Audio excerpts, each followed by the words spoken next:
There are would-be murderers all around the world who want to kill you and me and themselves because they're motivated by what they think is the highest ideal. Of course, politics are important. Iraq, Palestine, even social deprivation in Bradford. But as we wake up to this huge challenge to our civilized values, don't let's forget the elephant in the room, an elephant called religion. The suicide bomber is convinced that in killing for his God, he will be fast-tracked to a special martyr's heaven. This isn't just a problem of Islam. In this program, I want to examine that dangerous thing that's common to Judaism and Christianity as well. The process of non-thinking called faith. I'm a scientist, and I believe there is a profound contradiction between science and religious belief. There is no well-demonstrated reason to believe in God. And I think the idea of a divine creator belittles the elegant reality of the universe. The 21st century should be an age of reason, yet irrational, militant faith is back on the march. Religious extremism is implicated in the world's most bitter and unending conflicts. We want the non-Muslims off the lands of Muhammad. We want the kuffar out of it.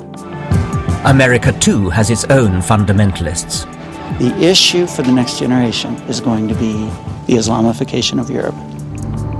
And in Britain, even as we live in the shadow of holy terror, our government wants to restrict our freedom to criticize religion. Science, we are told, should not tread on the toes of theology.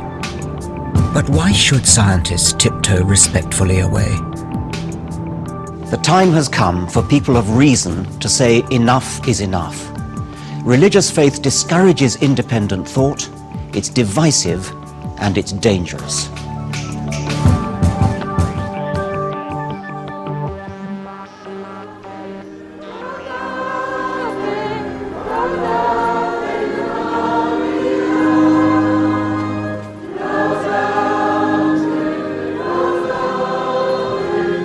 It looks lovely, doesn't it? Inoffensive and gentle. But isn't this the beginning of that slippery slope that leads to young men with rucksack bombs on the tube? If you want to experience the medieval rituals of faith, the candlelight, incense, music, important sounding dead languages, nobody does it better than the Catholics. At Lourdes, in southern France, the assault on the senses appeals to us not to think, not to doubt, not to probe. And if we can retain our faith against the evidence, in the teeth of reality, the more virtuous we are. Pretty impressive sight, isn't it? I could imagine finding it very seductive. Partly because of the tremendous feeling of group solidarity that there must be. If you have the delusion that you're Napoleon, it must be a fairly lonely feeling because nobody else agrees with you. Your faith that you're Napoleon needs a lot of shoring up. But these people here, thousands of people, all have exactly the same delusion. And that must give wonderful reinforcement to their faith.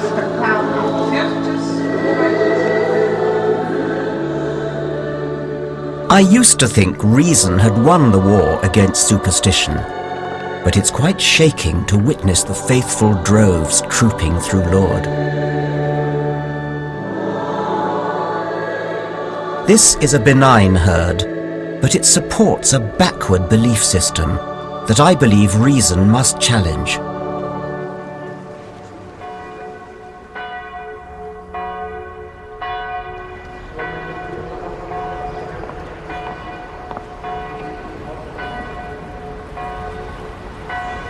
Daylight reveals more of this shrine, where a myth is perpetuated that a virgin who gave birth, Christ's Mother Mary, appeared here once to an impressionable, and I do mean impressionable, young girl. The faithful make the pilgrimage here because they believe that terrible afflictions can be cured by dragging their poor bodies up to a pool of water where the Virgin Mary made her miraculous appearance. In reality, they're probably more likely to catch something from the thousands of other pilgrims who've wallowed in the same water.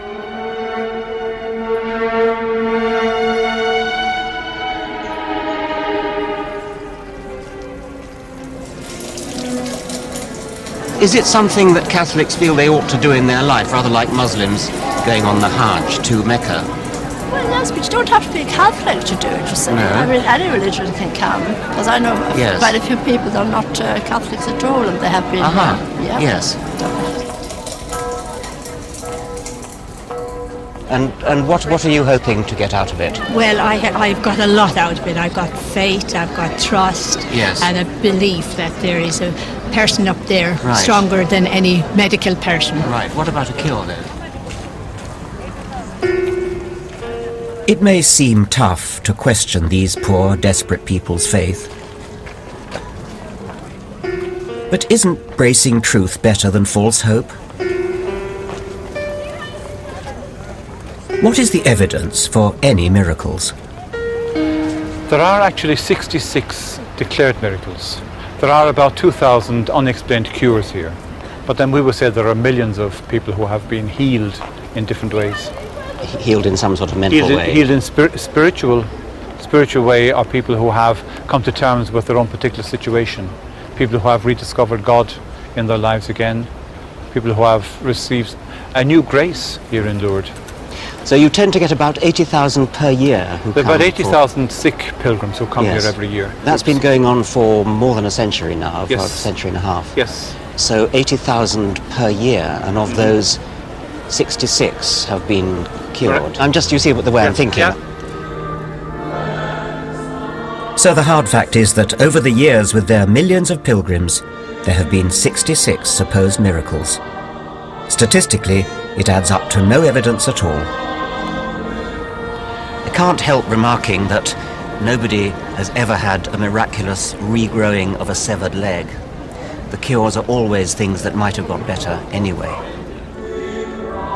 People lean on their faith as a crutch, but I fear the comfort it provides is a shallow pretense.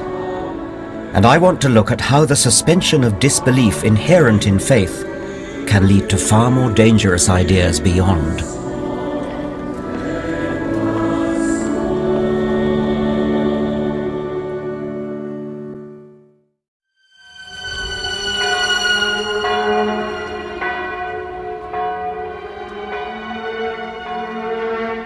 People like to say that faith and science can live together side by side. But I don't think they can. They're deeply opposed. Science is a discipline of investigation and constructive doubt, questing with logic, evidence and reason to draw conclusions. Faith, by stark contrast, demands a positive suspension of critical faculties. Science proceeds by setting up hypotheses, ideas or models, and then attempts to disprove them.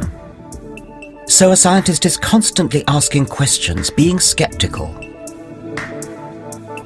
Religion is about turning untested belief into unshakable truth through the power of institutions and the passage of time.